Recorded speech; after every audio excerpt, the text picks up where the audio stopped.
வணக்கம்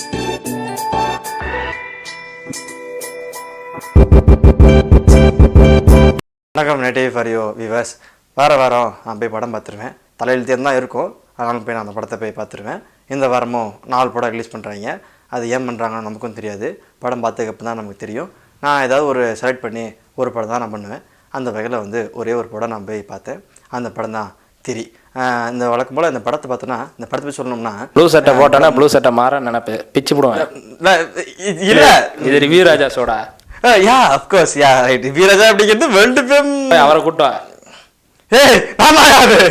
அவரை கூட்டுவா அப்படின்னா இட்ஸ் கிரேட் கிரிக்கல் அண்ட் ஷோ அப்படின்ற மாதிரி ரிவ்யூ தானே. அதில் என்ன ப்ளூ சட்னா அவர் எங்கள் அண்ணன் தான். நேற்று கூட பேசுவோம், தம்பி என்ன படம் பார்த்தா அப்படின்னா இந்த படம் பார்த்தா அப்படின்னா அந்த வகையில் வந்து ஒரு நல்ல ஒரு நண்பர் தான் ப்ளூ சட்டை. அதில் என்ன அவர் கலாய்க்கு இருக்கு, அவர்லாம் வந்து எப்படியாப்பட்ட நான் சொல்ல மாட்டேன்பா, இல்லை நீ கலாய்ச்சி தான் பாரு. ஸோ அந்த வகையில் வந்து நான் போய் பார்த்த படம் வந்து திரி. அந்த படத்தோட டேரக்டர் வந்து அசோக் டைரக்ட் பண்ணியிருந்திருக்காரு. ஸோ ஃபர்ஸ்ட் டைம் அவர் வந்து படம் டைரக்ட் பண்ணுறாரு. அண்ட் அசிஸ்டன்ட் டைரக்டராக இல்லாமல் ஒரு படம் ஸ்ட்ரைட்டாக பண்ணுறேன், நான் ஜெயிக்கிறேன் பாரு மாதிரி சவால் விட்டு வந்துருக்காரு. அதுக்கே வந்து ஒரு பெரிய கட்ஸ், பெரிய ஹேட்ஸ் ஆஃப். அடுத்து பார்த்தீங்கன்னா வந்து இந்த படம் பெரிய பிரச்சனைகள்லாம் தாண்டி, இன்னைக்கு கூட பேசும்போது சொல்லியிருந்தாரு, பெரிய பிரச்சனைலாம் தாண்டி வந்திருக்கு. ஸோ அப்படியே அந்த படத்தை ஹிட்டு கொடுங்க அப்படின்ட்டு இருக்காரு. ஸோ நல்ல ஒரு ஒர்க் கொடுத்தாருன்னு கேட்டிங்கன்னா நான் சொல்கிறேன். என்னன்னு பார்த்தீங்கன்னா அந்த படத்தோட கதை என்னன்னா, ஒரு அப்பாவுக்கும் பையனுக்குள்ள ரிலேஷன்ஷிப்பை ரொம்ப உண்மையாக போல்டாக காமிச்சிருப்பாங்க. அதையும் தாண்டி ஒழுக்கமா இருக்கணும்னு நினைக்கிற ஒரு அப்பா, டீசெண்டா தான் இருப்பேன் நான், எனக்கு டீசெண்டோட பேர் தான் அப்பா அப்படின்ற ஒரு அப்பா. பையன் பார்த்தீங்கன்னா வந்து அதே மாதிரி டீசெண்டா ட்ரை பண்ணுவாரு. ஒரு பீரியட்ல வந்து இவருக்கு கெட்ட பையன், இஸ் பேட் அப்படின்னு சொல்லிட்டு சர்டிஃபிகேட் கொடுத்துருவாங்க. சர்டிஃபிகேட்டுக்கு அதுக்காக போராடுவாரு. அதுக்காக என்னென்ன பிரச்சனைகளை ஃபேஸ் பண்ணாரு, பிரச்சனைலாம் தாண்டி கடைசியில் அதுக்கான நியாயம் கிடைச்சா இல்லையா. அந்த உலகத்தில் வந்து ஒரு பிரச்சனையை பார்த்துட்டு சும்மா இருக்கிறவங்களாம் வந்து நல்லவனே இல்லை. ஒரு பிரச்சனை கண்ணில் பார்த்துட்டு நமக்கு ஒரு பிரச்சனை வந்தாலும் அது என்னன்னு யோசிக்கிறோம், அடுத்த பிரச்சனை நான் யோசிக்க மாட்டேன்றோம் அப்படின்ற ஒரு பெரிய விஷயத்த சொல்லக்கூடிய படமா தான் இந்த படம் வந்திருக்கு. நடுவில் அந்த ஸ்கூலை பற்றி பேசியிருப்பாங்க, காலேஜை பற்றி பேசியிருப்பாங்க, ஸ்கூல் அட்மிஷனை பற்றி பேசியிருப்பாங்க. அந்த மாதிரி பல விஷயங்கள் பேசியிருக்காங்க. ஃபர்ஸ்ட் இந்த படத்தோட பெரிய ப்ளஸ்ன்னு சொல்லலாமா? ஓகே, பெரிய ப்ளஸ் யாருன்னா அந்த படத்தோட டைரக்டர் தான். ஒரு நல்ல ஒரு முயற்சி, ஒரு கட்ஸான விஷயத்தை எடுத்துருக்காரு, ஒரு ஹேட்ஸ் ஆஃப். அடுத்து இந்த படத்தோட ஹீரோ அஸ்வின் பண்ணியிருந்திருக்காரு. என்னதான் வந்து சில படங்கள் பண்ணியிருந்தாலும் இந்த படத்தில் வந்து ஃபர்ஸ்ட் எடுத்தோடனே வந்து டைட்டில் சாங் ஒன்று இருக்கும். அந்த சாங் பார்த்தீங்கன்னு வைங்களேன், கொஞ்சம் எமோஷனலான ஒரு சாங், எமோஷனல் ஒரு வெறியாட்டம் அப்படியே ஒரு சாங்காக இருக்கும். அது அப்படியே ரொம்ப சிம்பிளாக செட்டில்டாக பண்ணியிருந்திருப்பார். அது ஒரு லேட்டாக மைனஸ் மாதிரி தோணுச்சு.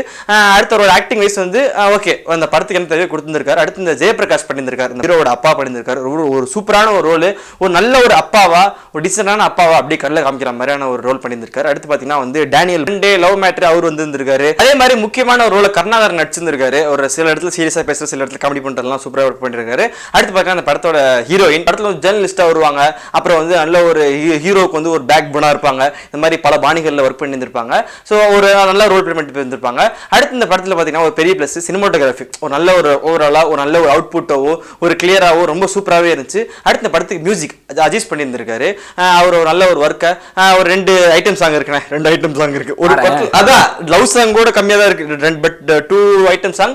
ஸோ நீங்க போய் என்ஜாய் பண்ணி நீங்க சாங் எப்படி நல்லா நல்லா இருந்துச்சு, சூப்பரா இருந்துச்சு. நீ குனிற சும்மா நான் சட்டை கொஞ்சம் அவியதா எடுத்துட்டு பண்ணி விட்டேன். ஓகே, அந்த வகையில் வந்து 2 சாங் இருக்கு. இதெல்லாம் பிளஸ்ஸா இருந்தாலும் அடுத்து இதெல்லாம் விட முக்கியமான ஒரு சீனு, ரொம்ப பிடிச்ச ஒரு சீன் என்ன சொல்லணும்னா வந்து மொட்டை மாடியில் வந்து அப்பாவும் பையனும் பேசுவாங்க. ரொம்ப எமோஷனலா ஒரு டச்சபிளா இருக்கும். மற்றவன் உன்னை கெட்ட சொன்னா கூட பரவாயில்ல, ஆனா எனக்கு தெரியும் எல்லாமே அப்படின்னா ரொம்ப சூப்பரா பேசுவாங்க. அது அடுத்து மைனஸ் பாத்தீங்கன்னா பெருசாலாம் இல்ல சொல்றேன், ஒரு அந்த கண்டினியூட்டி எல்லாம் நிறைய மிஸ் ஆயிருந்திருக்கும். எக்ஸாம்பிள் வந்து ஒரு போலீஸ் சீன் இருக்கும், ஓகேவா? ஒரு போலீஸ் வந்து ஹீரோ வந்து மிரட்டி கேட்பாங்க, தம்பி அடிக்கும் போது வாடா உள்ள இறங்குவாங்க. அப்போ வந்து ஜேர்னலிஸ்ட் மாதிரி ஹீரோயின் வருவாங்க. வந்து நின்ற உடனே ஹீரோயின் ஃப்ரெண்டு ஒருத்தவங்க வந்து இருப்பாங்க. ஒரு சீன்ல பார்த்தா ஹீரோயின் வந்து கழுத்துல போட்டுருப்பாங்க. ஓகே, இன்னொரு சீன் மேல காமிப்பாங்க, ஹீரோயின் ஃப்ரெண்டு கிட்ட கேமரா இருக்கும். திரும்பி இங்கே காமிப்பாங்க, ஹீரோயின் இருக்கும். திரும்பி இங்கே பார்க்கும்போது அப்படி இருக்கும். ஸோ கண்டினியூட்டி மிஸ் ஆயிருக்கும். அது ஒன்று. இன்னொரு பெரிய ஒரு விஷயமான ஒரு எப்படின்னா லிப்பு சிங்க். தெலுங்கு படத்தை தமிழ் டப் பண்ணி பார்த்தா எப்படி இருக்கும்? அவங்க ஒரு வாய் இருக்கும், ஹீரோயின் பத்தி சொல்றாங்க போது வாய், லிப்பு வந்து அவங்க ஒரு மாதிரி இருக்கும், நம்ம கேட்கற ஒரு மாதிரி இருக்கும் இல்லையா? இதே படத்துல இதை ஒரு பெரிய ஒரு டிராபேக் இதுதான். இந்த படத்துல வந்து ஹீரோ, ஹீரோயின், அப்பா, ஒரு அரசியல்வாதி, இந்த மாதிரி இருக்கிற எல்லா கேரக்டருக்குமே அவங்க எடுக்கும் போது ஷார்ட்ல வந்து ஒரு டைலாக் கொடுத்துருக்காங்க. அதை அப்படியே டப்பிங் பண்ணும்போது பார்த்தோம்னா வேற டைலாக் போறதுனால அதோட இதுவே மாறுது. ஏன்னா இவங்க வந்து நீங்க எப்படி பண்ணிருக்கீங்க அப்படின்னு பார்த்தோம்னா வந்து எடுக்கும் போது ஒரு விஷயம் பண்ணிக்கலாம், டப்பிங்ல பார்க்கலாம் பண்றீங்க. ஆனா டப்பிங்ல பார்க்கும்போது அப்படியே ரொம்ப ஆக்வர்டா, ஒருத்தர் 2 பேர் இல்ல, வரவங்க போறவங்களுக்கு எல்லா டைலாக்குமே அதே மாதிரி தான் வந்து சிங்கே ஆகல. ஏன்னா டைலாக்கே இல்லை, வேற டைலாக். எக்ஸாம்பிள் சொன்னோன்னு வைங்களேன், ஒரு அரசியல்வாதினா என்ன பண்ணுவாருன்னா போன்ல ஒண்ணு பண்ணா வாடா அப்படின்னு பேசல, டப்பிங் என்ன பண்ணியிருப்பாங்கன்னா நீ ஒன்றும் கிளிக்கிறானா வா அப்படின்ட்டு இருப்பாங்க. ஏன்னா டப்பிங்ல வந்து டெவலப்மெண்ட் பண்றேன்ற மாதிரி அதை பார்க்கும்போது ரொம்ப ஒரு பெரிய மிஸ்டேக்காக தெரிஞ்சு. இதெல்லாம் வந்து மைனர் மிஸ்டேக் தான். இதெல்லாம் நீ கிளியர் பண்ணீங்கன்னா ஒரு குவாலிட்டியான ஒரு படம் வரும்.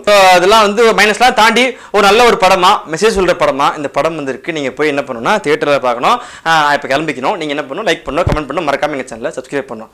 இந்த வீடியோ பிடிச்சிருந்தா வணக்கம்ல போக்கி பாய்க்கு மொத்தமா பாய் போயிட்டு வரேன்.